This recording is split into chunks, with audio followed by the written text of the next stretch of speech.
एक समय की बात है, पालमपुर नाम का एक गांव था। उस गांव में रमेश नाम का एक आदमी रहता था। उसकी माला नाम की लड़की से नई नई शादी हुई थी, पर वो उसको बिल्कुल भी पसंद नहीं करता था। ऐसे ही कुछ साल बीत जाते हैं और माला एक बेटे को जन्म देती है। माला को लगता है कि बच्चे के आने से रमेश बदल जाएगा, पर ऐसा बिल्कुल भी नहीं होता। रमेश तो फिर भी माला को खूब मारता है और उसे अपने बच्चे से भी बिल्कुल प्यार नहीं होता। माला, कहाँ मर गई? चल बाहर निकल। जी क्या हुआ? मैं मोनू को सुला रही थी, उसकी तबीयत बहुत खराब है ना। तुझे बस मोनू के बहाने आराम करना होता है। चल अब जल्दी से अलमारी से पैसे निकाल कर ला। जी वो तो मोनू की दवाई के लिए है, घर में बस वही पैसे बचे हैं। आप वो पैसे मत लेकर जाओ। मुझसे जुबान लड़ाएगी तू?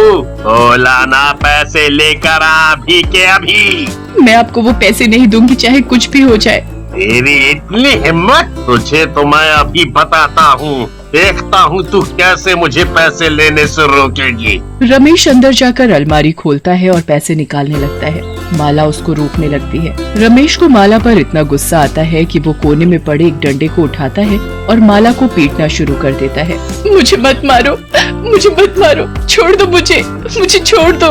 आज तो मैं तेरा काम ही खत्म कर दूंगा। वो माला को इतना मारता है कि माला बेहोश हो जाती है। रमेश उसे घर से खींचता हुआ खेत में ले जाने लगता है। अरे रमेश, तुम ये सब क्या किए जा रहे हो? पागल हो गए हो क्या? अगर तू या कोई भी बीच में बोला तो उसकी भी डंडे से मार मार कर ऐसी हालत कर दूंगा। अब तो कुछ बोलना भी गुनाह हो गया है। अरे भैया, आजकल किसी के घर के मामलों के बीच में नहीं बोलना चाहिए। जो हो रहा है होने दो बस। रमेश माला को खेत में फेंक आता है और गांव का कोई भी व्यक्ति उसे कुछ नहीं कहता। रमेश अपने बच्चे मोनू को भी उठाकर माला के पास ही फेंक आता है। माला के शरीर पर बहुत चोट लगी होती है। उसके शरीर से खून बह रहा होता है और उसका बीमार बच्चा उसके बगल में पड़ा बुरी तरह रो रहा होता है। कुछ ही देर में वहाँ खून की खुशबू से बहुत सारी चील आकर इकट्ठा हो जाती है। धीरे धीरे वो माला के शरीर को नोचकर खाने लगती है और वो मर जाती है। रमेश को अपनी बीवी और बच्चे के मरने का कोई दुख नहीं होता और वो कुछ समय बाद दूसरी शादी कर लेता है। एक दिन जब कुछ लोग खेतों में काम कर रहे होते हैं। अरे सुनो जी, मैंने टिंकू को वहाँ छाँव में पेड़ के नीचे लिटा दिया है, आप जरा उसका ध्यान रखना। मैं बस ये पालक काट कर आती हूँ। ठीक है लक्ष्मी। लक्ष्मी पालक काटने में लग जाती है और रामलाल पानी पीने के लिए पास में ट्यूबवेल पर चला जाता है। उनका बच्चा टिंकू उठकर बैठ जाता है और मिट्टी में खेलने लगता है, पर तभी वहाँ एक चील उड़कर उसके पास आ जाती है। अरे ये चील कहाँ से आ गई? अजी सुनते हो, जल्दी से टिंकू को इसके पास से हटाओ। रामलाल जल्दी से उस चील के पास उसे उड़ाने जाता है, पर वो चील अचानक एक बड़ी सी चील चुड़ैल में बदल जाती है। लक्ष्मी और रामलाल एक चुड़ैल की शक्ल की इतनी बड़ी चील देखकर घबरा जाते हैं। हे भगवान, ये क्या है, चील या चुड़ैल? अजी आप जल्दी से टिंकू को उठाओ, मुझे बहुत डर लग रहा है। मैं अभी कुछ करता हूँ, तुम थोड़ा शांत रहो बस। ची ची ची। अब मैं इसे उठा कर ले जा रही हूँ अपने साथ। ची ची ची। अरे नहीं नहीं, ऐसा मत करो, मेरे बच्चे को मत लेकर जाना। लक्ष्मी चिल्लाती और रामलाल देखता रह जाता है और एक चील टिंकू को अपने पंजों में दबाकर उड़ जाती है। लक्ष्मी और रामलाल चील चुड़ैल के पीछे पीछे भागने लगते हैं। हाय मेरा बच्चा, चील चुड़ैल मेरा बच्चा ले गई। अरे कोई तो बचाओ मेरे बच्चे को। अरे कोई बचाओ रे हमारे टिंकू को।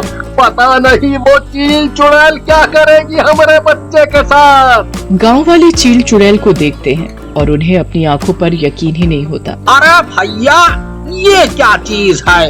इतनी बड़ी चील और चुड़ैल की शक्ल, ऐसी चीज तो मैंने अपनी जिंदगी में ना कभी देखी और ना ऐसा कुछ सुना। सही बोल रहे हो भैया।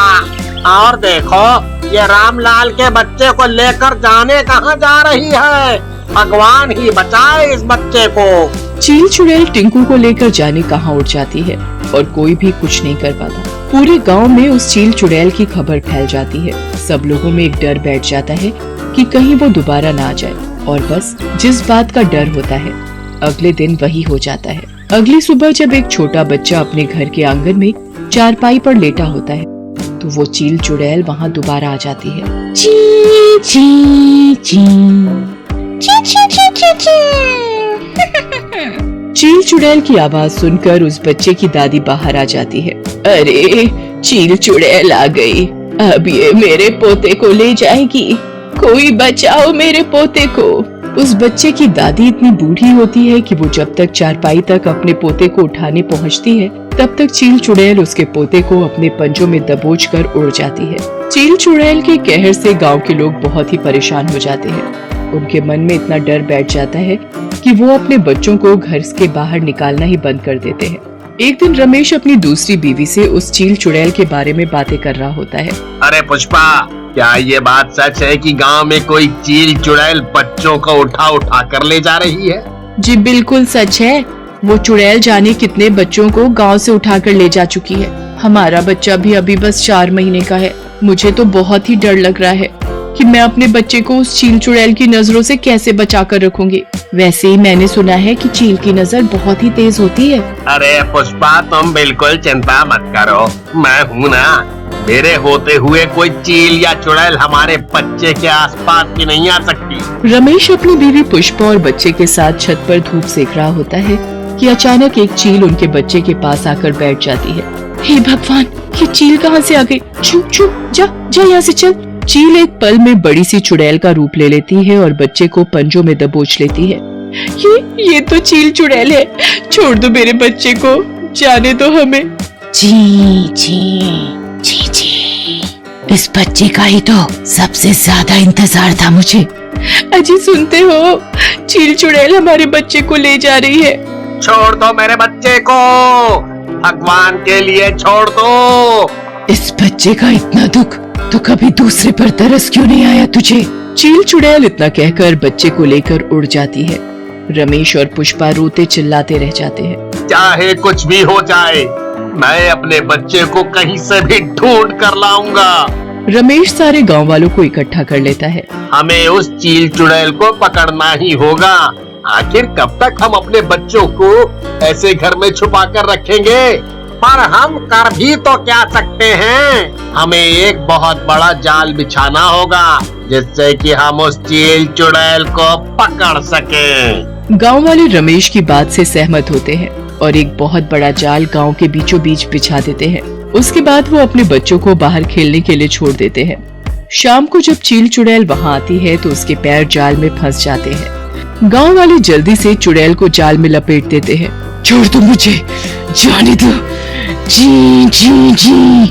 ऐसे कैसे छोड़ दें तुम्हें? तुमने हमारे बच्चों के साथ क्या किया है, सच सच बताओ।